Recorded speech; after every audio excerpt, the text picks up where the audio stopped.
I feel like, just in working with you, the flow in which John and I work, it just like literally on Easter Sunday night, we've all been out doing great things. It's an amazing day. We got some clients that need some stuff. We're just pinging, checking in. I know Sunday nights is a lot of time when you get a lot of stuff done, reflection and whatnot. And, a lot of times you hear like even my own sister be like, it's my day off. And I'm like, well, what are you taking a day off from?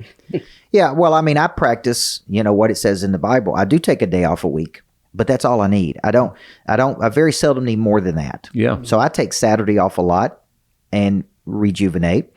But I tell people on Sunday, got up, had breakfast with my family, went to church, came home, had lunch with my family, did Easter egg hunting. Mm-hmm. My kids took a nap or break, played softball with my daughter, took my kids to my mom's. I still had time to work 3 or 4 hours. That's right. And I look at people and I'm like, now, did I watch 4 hours of football on Sunday or there basketball? No, I didn't. But I will watch a big game, right? Mm-hmm. If it's a big game, I'll watch a little bit of it. But I guess when I hear people think like this, I'm like, I don't understand. I have 3 kids. I got a wife. I got multiple businesses, but I still found time to think and prepare and meditate on my week and get ready for the week. That's right. And I don't operate well with that. And I did have a day off. And that's all I need, right? Mm-hmm. I don't need 4 days off. I just needed 1 day off. That's right. And that's the way I operate. Yeah. Even like, I'm not being a husband and a dad right now, right? However, if I got a phone call right now, I'd be like, guys, I love you. John, I got to roll. You got it from here, I got it from here. and I would go do whatever I had to do. Just like if, we're at home on a Sunday or even a Saturday afternoon, I coach my son's ball team. Dude, it's a full-time job 6 months out of the year, But if something happens at work, I'm like, hey guys, you understand? I got to go. So right. like something's on fire, I got to go handle it. Right. Yeah. So, I don't never need a day off from being a husband and father. I just, I take time off maybe, or I take time to focus on other things. Right, yeah. And I think that's intentional congruence. I think everything feeds everything. Right. And I think that's a difference between balance and intentional congruence. How do you structure a life where everything feeds everything? Yeah. That's right. Yeah. And if you're trying to grow, like, the work-life balance that everybody's always chasing. If you're trying to grow and improve, like you got to be uncomfortable, right? You're trying to create that place of comfort in your life, whether it be in the gym or whatever it may be.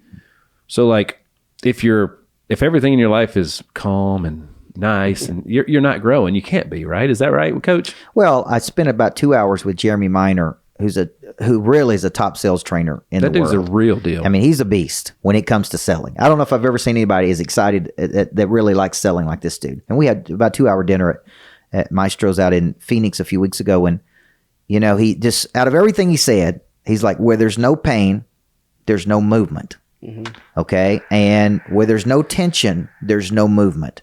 And I came back and I told my sales team, I'm like, look, where there's no pain, there's no movement. Where there's no tension, there's no movement. People just do not make a shift in life if there's not enough frustration. And that's just simple, right? Until you get sick of something, you don't move. Mm-hmm. And so he was like, you got to make them relive the past, relive the pain. You got to make them think of the future pain if they don't take an action, right? And I think that one thing is important to everybody. It's funny because in our coaching program today, that's what I was teaching. Is that tension is a good thing. That's right. I come from the coaching world. You come from an athletic world. There's all kinds of tension every day between Absolutely. the coach and the players and each other and the players and the opponents. And then you get into the business world and it's so calm. There's no sense of urgency. There's no offense. It's like everybody's playing defense. And it's like, come on, man. Like, let's set a timeline. Let's have a target. Let's finish the deal. Yeah. Let's make it happen. Absolutely. And I think we need more of that intensity. We need more of that tension in the business world for sure.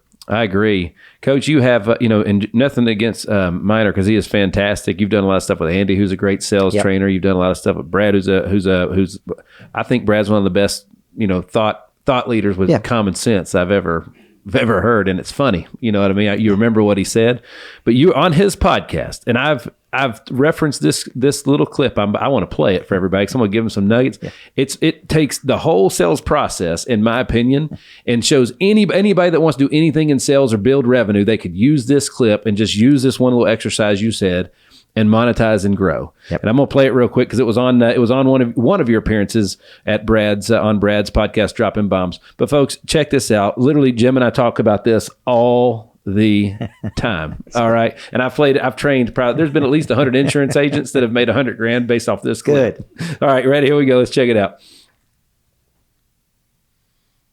I'm losing money just like everybody else is, but I'm aware of the areas I'm losing money in. And now it's how fast can I solve those problems? And do you work on it every day? Is that what you wake up and focus on? What I wake up, then I have hacks. My selling hacks are simple. Every day I start off with red zone conversions. And I learned that from Hugh Freeze, the football coach. He scored more points at Ole Miss when he was there than almost anybody. Beat Nick Saban multiple times, and Saban's real good. And I asked him, what were you the best at? And he said, man, I was the best in the world at red zone conversions, meaning when we get the ball in the 20-yard line, we score touchdowns. And I heard that and I go, man, that's a great sales technique. I want to know from my sales team every day who's in the red zone, who's the closest to making a decision. That's one hack. Number one, I come in every day and focus on my red zones. Number two, I ask myself, is this a bluegill or a blue marlin? I.e., is it a small fish or a big fish? Blue marlin's big opportunities, big problems, big money. And then I ask myself, what is a level 10 opportunity for me? And that could be through strategic partnership. It's not always selling somebody something. I mean, I'm working on a deal right now that my payout on that deal is like $1.2 million